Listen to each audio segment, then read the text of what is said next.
ওয়া মা'রিফাতু দীনিল ইসলামি বিল আদিল্লাহ, ইসলামকে আপনি জানা দলিল সহকারে। ইসলামকে আপনি জানতে হবে দলিল, উইদাউট দলিল ছাড়া আপনি ইসলামকে মানলে হবে না। আপনি যদি দলিল ছাড়া কোরআন আপনি আমল করেন, তাহলে আপনার আমলের কোনো ভিত্তি নাই। আপনাকে বুঝতে হবে সবচেয়ে আপনার গুরুত্বপূর্ণ বিষয় হচ্ছে আপনার দলিল। আমাদের সমাজে দলিলের গুরুত্ব না থাকার কারণে অসংখ্য বেদাত তৈরি হইতেছে।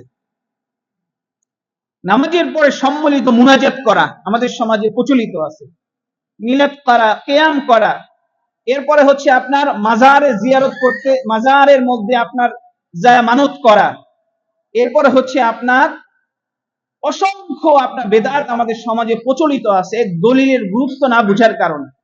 ইসলামকে আপনাকে জানতে হবে দলিল সহ।